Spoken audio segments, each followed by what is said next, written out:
This year's United Nations General Assembly comes to a close on this Monday local time, and on Press Perspective today we revisit South Korea's agenda at the multilateral gathering. Do stay with us.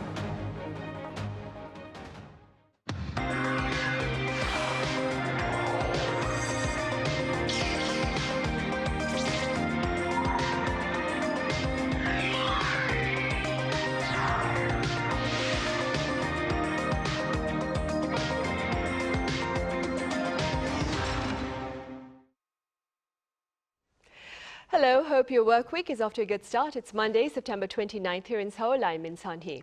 This year's United Nations General Assembly ends on this Monday local time in New York. That being said, on Press Perspective today, we revisit President Lee Myung's message at the multilateral meeting and more. For this, I have freelance journalist Raphael Rashid here in the studio. Raphael, it's great to have you here. Good to be back. I also have Steven Borowiec with Japanese weekly news magazine Nikkei Asia here with us. Steven, welcome back. Thank you. Nice to see you.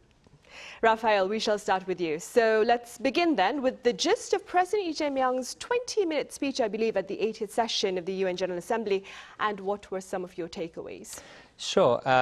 President Lee's address, I think, centered on quite a powerful message that South Korea had recovered from its political crisis and turmoil and had returned as a kind of confident player on the world stage.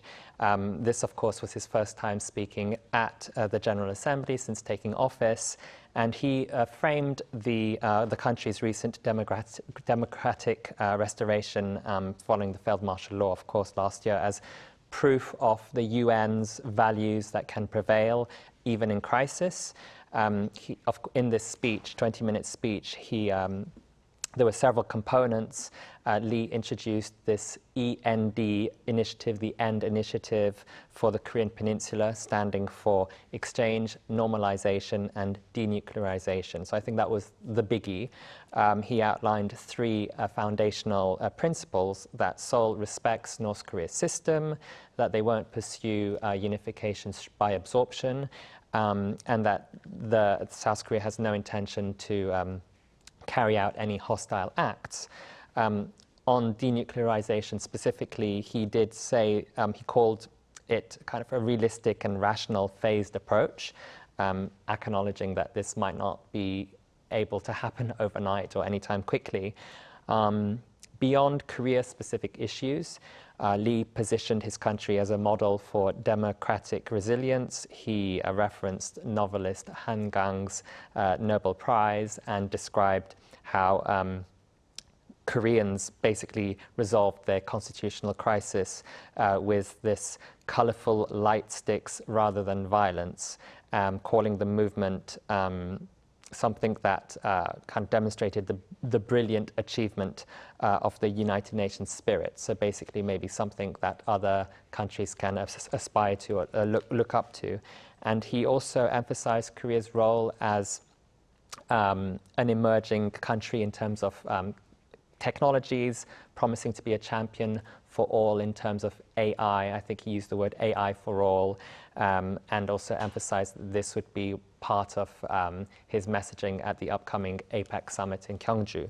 So I think overall, I would say my takeaways would be that Lee used this kind of platform and opportunity to declare that Korea is back and it's ready to lead on these issues, whether it be peace building or technology governance. Right. And with regard to his message on AI, Steven, he became the first South Korean leader to chair a UNSC open debate, I believe last Wednesday. We touched upon this question when he was planning to, I think it was back on Tuesday, where we addressed his planned chairing of the open debate.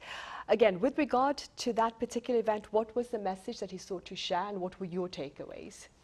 I thought the kind of main theme that he tried to put across was the challenge of finding new governance structures that can kind of harness the potential of AI and at the same time mitigate its risks. And the UN is the optimal platform to convey that message because all the relevant actors are there. And I mean, I thought his message come across quite clearly in that he said that this is something that has the potential to make great strides in humanity, and he pitched South Korea as a responsible global power, and he said that his country was committed to international cooperation towards having a kind of responsible use of AI that builds toward a sustainable future. So in terms of themes, I think it was all, it probably went over very well. It was all like nothing too objectionable in it. I think it's things that like any kind of rational world leader would agree to, that we want to have mechanisms whereby we can prevent this technology from being used for harm, and allow it to boost things like literacy or access to essentials like food and medicine, and there is undoubtedly great potential there. But it's just it's a very kind of thorny path to getting a whole bunch of countries to agree on how to set limits on AI, and sort of like what rules and what framework do you go ahead with within the UN. There are so many countries that have quite different levels of developments. It kind of, to me, it kind of echoes the long ongoing conversation over capping emissions levels, because you have certain countries that have reached a certain level of economic development by using this, in that case, this resource of fossil fuels, and then other countries that are, not quite as far along that developmental path. So AI, I just think, is going to be a really challenging thing to regulate, because the whole kind of logic or spirit of AI is that you have these tools that are extremely fungible, that are extremely easy to distribute, and are extremely easy to apply. So that being said, I don't think that behind the scenes the leaders at the UN are trying to enact controls on the most basic of tools, like the large language models or anything like that. I think those are, at this point, those are generally considered to be like public use goods, things that are kind of exist in the public domain. What I imagine Lee would have been talking with his counterparts behind the scenes about is like, what are the kind of nascent AI tools that are potentially risky and ought to be controlled in some way, and then what are the AI tools that can be that are most promising when it comes to potentially being deployed towards development goals. So this is probably the beginning, or a kind of early stage toward a much longer conversation. Right, and a very daunting task, of course, as we've said before. Raphael, back to the UN General Assembly. President Myung and his American counterpart Donald Trump delivered their keynote speeches at the UN podium on the same day. That was last Tuesday. Now, quite a number of the foreign media outlets took that opportunity to draw distinct comparisons between the two speeches. Were you also making note of that particular reality? And also, Raphael, do you believe President Myung's engagements at the UN platform this time around serve to perhaps help restore South Korea's diplomatic credibility? Yeah, I think for anyone who watched, especially President Donald Trump's speech, I think the contrast couldn't have been starker. Whilst Lee positioned South Korea as a champion of multilateralism and democratic values, Trump spent nearly an hour attacking the very institution that was hosting him at the United Nations. He questioned the United Nations purpose, saying it writes strongly worded letters but achieves nothing. He mocked the building's infrastructure, complaining about a broken escalator and also teleprompter. He claimed he'd personally ended 7 wars, whilst the UN offered empty words. I think more significantly, Trump turned on America's allies with quite a lot of ferocity. He told European leaders that your countries are going to hell over immigration and climate policies, calling climate change the greatest con job ever perpetuated on the world. He accused Europe of being invaded by forces of illegal aliens, and said their green energy policies would cause their countries to fail. Interestingly, I think it was the BBC that noted that 7 years ago, when Trump did kind of deliver a similar speech, the world leaders laughed at him and his claims, but in this case, when he was talking, the entire hall was silent. So I think people now realize that this is not someone to joke around with, and that he's actually being serious.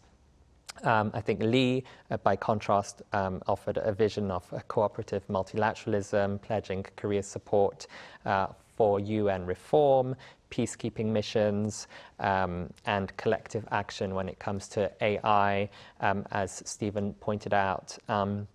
So I think the contrasts were obviously there. I think a few foreign media might have picked up on it, but I think on the credibility question that you mentioned, I think Lee's performance, I think it was effective for what he was there to do. And I think this is his first major international debut on the world stage. Of course, he has been abroad before, but this was in front of the eyes of the world, so to speak.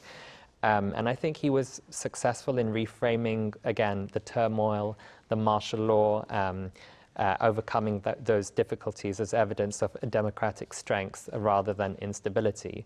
But I think declaring credibility being restored and actually achieving it, again, I think these are maybe two different things. Lee's true test, I think, will be whether he can deliver on these ambitious promises that he made in New York, particularly on North Korea engagement and the APEC summit hosting, rather than the speech itself. Right, and speaking about North Korea, Steven, its Vice Foreign Minister Kim Sunhee is poised to deliver a keynote speech at the General Assembly on this Monday local time. What makes this particular event notable, and what message do you suppose will the international community be interested in hearing about? The most obviously notable thing about it is that this is the first time that North Korea has sent in high-level delegation to the UN since 2018. So. It's like a 7-year gap, which tells us that this is not something that they routinely do. So one would assume that because if they're doing this, they have some kind of reason for it. They have some specific message that they're looking to impart. At this point, we can only speculate as to what they might, what their real motivation might be, what they want to communicate to the outside world. But I think I could say a few things about like where North Korea is right now that might be instructive. I would just say, I think in some senses we could say that North Korea probably feels more secure about their international standing than they have in, perhaps ever, maybe for decades, just because they appear to be pretty satisfied with their nuclear weapons scenario. They've stopped testing, they've stopped, a lot of the kind of more obvious signs of development that we had seen. Generally, I feel like they carry out fewer provocations. They seem to be kind of less interested in sending messages to South Korea or to the U.S. And they have these quite stable, quite mutually beneficial relations with Russia and China. So I wonder if, part of what Pyongyang's thinking here is that they see themselves as being in a position of relative strength, a position of relative stability, and they see this as an apt time to project some kind of message onto the world.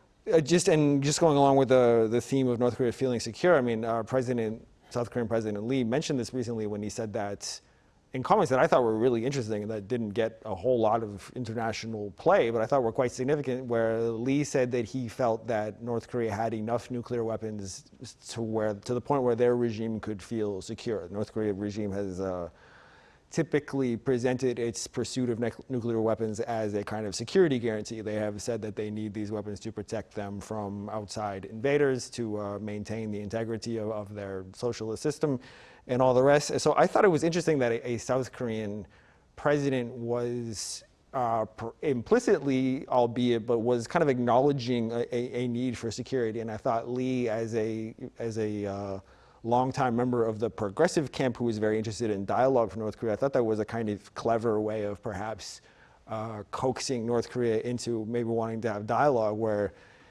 with this sort of acknowledgement of North Korea's security concerns, and also with a kind of tacit acknowledgement of North Korea's nuclear possession, kind of saying like, well, you have these weapons now and that has addressed your security concerns, so why not come to the negotiating table? Why not operate from that position of stability and perhaps engage with the South or engage internationally or whatever it happens to be. So the stage is set, and I'll definitely be interested in what message Kim Sunhee is looking to convey. Time will tell. Right, and with regard to President Lee Jae-myung's North Korea policy, Raphael, as you mentioned earlier, he has proposed a phased path to denuclearization of North Korea. What has been the response to his plans on the ground? Sure. I think the responses have been mixed, and Pyongyang, I think, continues to deliver a rejection of this rhetoric. Just days after President Lee's UN address, Kim Jong-un delivered North Korea's answer, not necessarily through state media denunciations, but by convening his nuclear scientists and declaring that the country's nuclear force, its position basically remains absolutely unchanging. He even reviewed plans to expand nuclear material production and actually ordered increased output ahead of next year's party congress. So I think this was a calculated rebuke of Lee's rhetoric for the past 100 days or so.